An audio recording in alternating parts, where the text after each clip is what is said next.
اپنے پیر و مرشد بابا جی منظور احمد شاہ صاحب کی داستان۔ جب اندر کسی کے ساتھ لائن جڑی ہو نا، یہ باتیں پھر اس وقت ہوتی ہیں۔ مولوی محمد یار اس کا نام تھا، مکتبہ دیوبند سے وہ تعلق رکھتا تھا، ساہیوال کا وہ رہنے والا تھا۔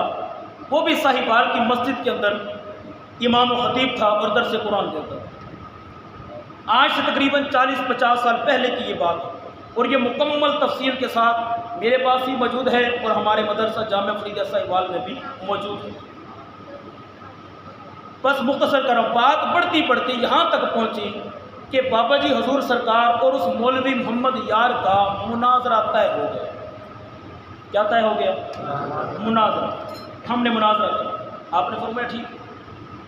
ساہیوال کے اندر جس ڈاکٹر صاحب کے گھر میں وہ مناظرہ ہوا، وہ ڈاکٹر صاحب ہمارے مدرسے میں میڈیکل کی ڈیوٹی دیا کرتے تھے جب ہم زمانے طالب علم میں پڑھا کرتے، اور میری آنکھوں کے دیکھے ان کے گھر میں یہ مناظرہ ہوا۔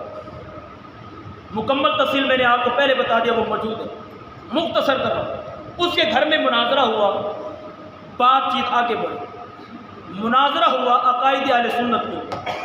بابا جی کہنے لگے ہمارے آقا مولا مختار کل ہے، آپ کے پاس علم غیب ہے، کریم آقا علیہ الصلوۃ والسلام کو اللہ رب یہ شان عطا فرمائے۔ اس نے کہا کہ نہیں ایسے نہیں ہے، تم مشرک ہو، تم یہ کرتے ہو فلاں۔ المختصر بات چلتی چلتی عقیدہ حیات النبی پر بات آ گئی۔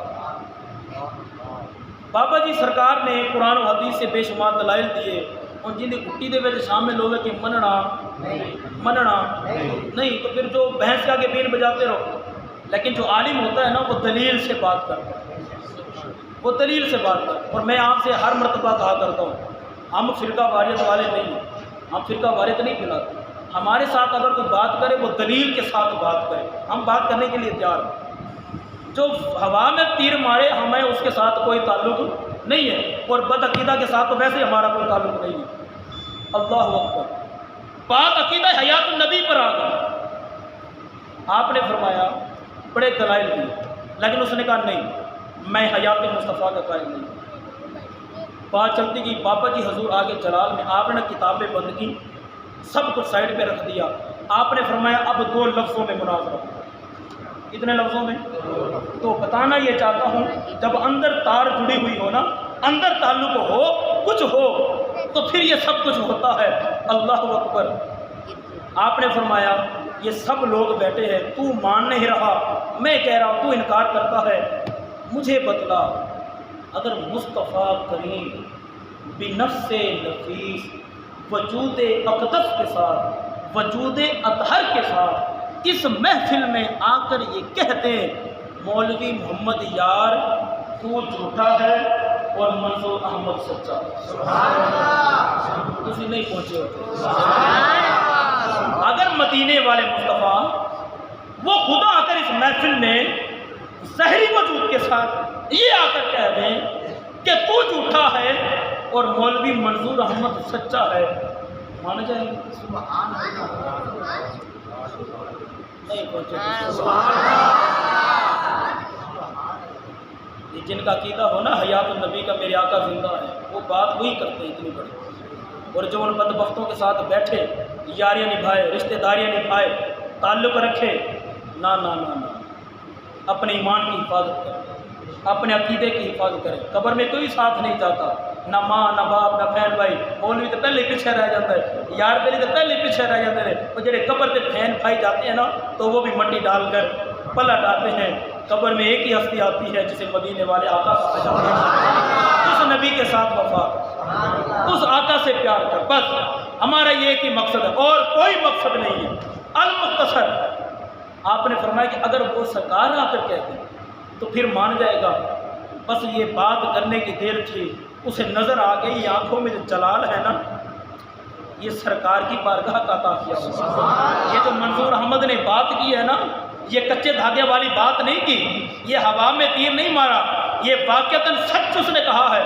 بس آپ کی یہ کہنے کی دیر تھی، رنگ اڑ گیا، کتابیں اٹھائی، بھاگ گیا۔ اچھا اگلی بات، مریدین نے جو محبین بیٹھے تھے کہنے لگے بابا جی آپ نے اتنا بڑا یہ دعویٰ کیا، تو کیا ایسے ہو جانا تھا؟ اگر وہ حامی بھر لیتا؟ کیا ایسے ہو جانا تھا جو آپ نے دعویٰ کیا؟ اگر وہ ہاں کر دیتا تو قبلہ بابا جی حضور مسکرا پڑے، آپ نے فرمایا اے بیلیو، میں نے یہ دعویٰ ایسے نہیں کیا تھا، صرف ایک پردے کا فرق تھا، صرف ایک پردے کا فرق تھا جو تمہارے اور مصطفیٰ کے درمیان میں تھا، میرے اور مصطفیٰ کے درمیان میں نہیں تھا، میرے اور مصطفیٰ کے درمیان میں نہیں تھا۔ میں کریم آقا کو جیسے تمہیں دیکھ رہا تھا ویسے آقا کو دیکھ رہا تھا، یہ پردہ تمہارے اور کریم آقا کے درمیان میں تھا۔ اگر وہ ایک لمحے کے لیے بھی ہاں پڑھ دیتا، اسی وقت وہ پردہ ہٹ جانا تھا، تمہیں بھی دیدار مصطفیٰ ہو جاتا، اس بدبخت کو بھی نصیب ہو جاتا، مجھے بھی نصیب ہو جاتا، اور سرکار نے کہہ دینا تھا اے مولوی محمد یار تو جھوٹا ہے، منصور احمد سچا۔ اور میں صرف ایک پردے کا فرق رہ گیا تھا، صرف ایک پردے کا جو تمہارے اور آقا کے درمیان میں تھا، میرے درمیان میں نہیں تھا۔ اچھا اگلی مزے کی بات، 4-5 دن جب گزرے نا، وہ مولوی پھر آ گیا حجرے کے اندر، کہنے لگا بابا جی ہون میں تیاری نہ لایا، ہون تسی بلاؤ سرکار۔ یہ بدبختی کی انتہا ہو، کیا کہتا ہے اب بلایا، اب وہ دعویٰ کرے تو میں حامی بننے کے لیے۔ بابا جی نے فرمایا دفع ہو جا، وہ کوئی خاص گھڑیاں تھیں، اور بدبخت تو خود نہیں کروا سکتا تھا، چلو جو کروا رہا تھا اسی کے صدقے دیدار مصطفیٰ کر لیتا تو تیرا بھی بھلا ہو جاتا، دوسروں کا بھی بھلا ہو جاتا۔ میں دفع ہو جا، وہ کچھ خاص گھڑیاں تھیں، اب وہ گھڑیاں پھر کبھی آئیں تو پھر بات ہوگی۔ قدر نبی دا ایک ہی جانن دنیا دار کبھی نے، کوئی قدر نبی دا جانن والے سوگے بچ مدینے، قدر نبی دا معلوم ہویا بھائیاں مصر گیا نو، تے قدر نبی دا معلوم ہو سی قبراں وچ گیا نو۔ وما علینا۔